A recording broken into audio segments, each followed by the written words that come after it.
തിരുവനന്തപുരം കോർപ്പറേഷനിൽ പരസ്പരം ഏറ്റുമുട്ടി കോൺഗ്രസ് ബി.ജെ.പി. കൗൺസിലർമാർ. തിരുവനന്തപുരം കോർപ്പറേഷനിൽ കൗൺസിൽ യോഗം അവസാനിച്ചതിന് പിന്നാലെ സംഘർഷം. ഹാജർ രജിസ്റ്ററിൽ UDF കൗൺസിലർമാർ ഒപ്പുവയ്ക്കുന്നതിനിടെ ബി.ജെ.പി. കൗൺസിലർമാർ അത് പിടിച്ചുവാങ്ങിയെന്നാണ് ആരോപണം. രജിസ്റ്റർ കീറാൻ ശ്രമിച്ചെന്നും ആരോപണം ഉയരുന്നുണ്ട്. പ്രതിഷേധങ്ങൾക്കിടെ അജണ്ട പാസാക്കി ബി.ജെ.പി. കൗൺസിലർമാർ പിരിഞ്ഞെന്നും ഇത് അംഗീകരിക്കാനാകില്ലെന്നും കോൺഗ്രസ് കൗൺസിലർമാർ വ്യക്തമാക്കി. ആരോഗ്യ standing committee chairman Chempazhanthi Udayan UDF-ലെ വനിതാ അംഗങ്ങളെ അടക്കം കയ്യേറ്റം ചെയ്തെന്നും UDF കൗൺസിലർ KS ശബരിനാഥ് മാധ്യമങ്ങളോട് പറഞ്ഞു. എന്നാൽ ഉദയന്റെ ഷർട്ട് UDF കൗൺസിലർമാർ വലിച്ചു കീറിയതായി ബി.ജെ.പി. ആരോപിച്ചു. കൗൺസിൽ യോഗം 5 മിനിറ്റ് കൊണ്ട് അവസാനിച്ചു. ബി.ജെ.പി. കൗൺസിലറും കാപ്പ കേസ് പ്രതിയുമായ ആർ സുഗതന്റെ രാജി ആവശ്യപ്പെട്ട് LDF-ഉം UDF-ഉം തുടക്കം മുതൽ പ്രതിഷേധിച്ചിരുന്നു.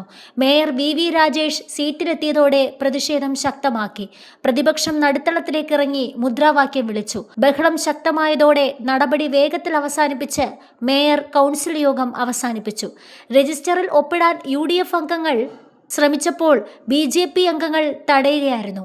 ഇതാണ് വലിയ സംഘർഷത്തിന് കാരണമായത്. ഇതിനിടെ ഡയസിന് മുകളിൽ വരെ കയറി നേതാക്കൾ പരസ്പരം പോരടിച്ചു. യോഗത്തിനിടെ നടന്നത് ദൗർഭാഗ്യകരമായ സംഭവമെന്ന് മേയർ VV രാജേഷ്. കൗൺസിലിൽ പ്രതിപക്ഷം ബോധപൂർവമാണ് ബഹളമുണ്ടാക്കിയതെന്ന് VV രാജേഷ് പറഞ്ഞു. ഹാജർ ബുക്കിൽ വെള്ളമൊഴിച്ച് അതിന് ഡാമേജ് വരുത്താൻ UDF-ന്റെ ഭാഗത്തു നിന്ന് ശ്രമമുണ്ടായി. വിദ്യാഭ്യാസ standing committee chairman Chempazhanthi Udayan ഹാജർ രജിസ്റ്റർ നശിപ്പിക്കുന്നത് തടയുകയാണ് ചെയ്തതെന്നും VV രാജേഷ് മാധ്യമങ്ങളോട് പറഞ്ഞു. ഇന്നത്തെ കൗൺസിൽ യോഗവുമായി ബന്ധപ്പെട്ട് ദിവസങ്ങൾക്ക് മുമ്പ് തന്നെ അജണ്ട അറിയിച്ചിരുന്നു. പ്രധാനമന്ത്രി ആവാസ് യോജനയിൽ തദ്ദേശ മന്ത്രിയുടെ നിലപാടിനെ അഭിനന്ദിച്ചാണ് കൗൺസിൽ ആരംഭിച്ചത്. അതിനുശേഷം നിരവധി അജണ്ടകൾ ഉണ്ടായിരുന്നു. നഗരസഭാ ജീവനക്കാരുടെ ലോൺ ഉൾപ്പെടെയുള്ള വിഷയങ്ങൾ അവതരിപ്പിച്ചു. ആ സമയത്തൊക്കെ മുദ്രാവാക്യം മുഴക്കുകയാണ് ചെയ്തത്. ഇന്ന് നടന്നത് ദൗർഭാഗ്യകരമായ കാര്യമാണ്, നടക്കാൻ പാടില്ലാത്ത സംഭവം. ഹാജർ രജിസ്റ്റർ ഒപ്പിട്ട് തീർന്നില്ലേൽ കുറച്ച് സമയം കൂടി കൊടുക്കാറുണ്ടെന്നും മേയർ വ്യക്തമാക്കി. ഒപ്പിടാൻ രജിസ്റ്റർ കൊടുക്കുമ്പോൾ ഉദ്യോഗസ്ഥന്റെ കയ്യിൽ തിരിച്ചു കൊടുക്കുകയാണ് വേണ്ടത്. എന്നാൽ ചില പേജുകൾ നശിപ്പിക്കാൻ ശ്രമം നടന്നു. ചിലർ ഗ്ലാസ്സിലെ വെള്ളമെടുത്തിട്ട് അങ്ങോട്ടും ഇങ്ങോട്ടും ഒഴിക്കുന്നത് കണ്ടു. ഓരോരുത്തരും ഓരോ പേന ഉപയോഗിച്ചാണ് ഒപ്പിടുന്നത്. രജിസ്റ്ററിൽ വെള്ളം വീണാൽ ഇത് നാളെ എന്തെങ്കിലും ആവശ്യം വന്നാൽ കോടതി മുമ്പാകെ ഹാജരാക്കേണ്ട രേഖയാണ്. ഒരു ആധികാരികമായ രേഖയാണ്.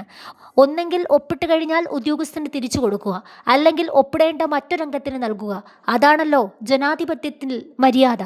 അല്ലാതെ ഹാജർ രജിസ്റ്റർ മറ്റാർക്കും കൊടുക്കില്ല എന്ന് പറഞ്ഞ് കൈവശം വയ്ക്കുകയും അതിന് ഡാമേജ് വരുത്തുന്ന തരത്തിൽ നിലപാട് സ്വീകരിക്കുന്നതും ഒരിക്കലും പ്രോത്സാഹിപ്പിക്കാൻ സാധിക്കില്ല. ദൗർഭാഗ്യകരമായ കാര്യങ്ങൾ ഉണ്ടായി. ജനപ്രതിനിധികൾ തമ്മിൽ കൗൺസിൽ യോഗത്തിൽ കയ്യാങ്കളി പാടില്ല. അത് പരിശോധിക്കുക തന്നെ ചെയ്യും. സുഗതന്റെ കാര്യത്തിൽ മുമ്പ് പറഞ്ഞ നിലപാട് തന്നെയാണുള്ളത്.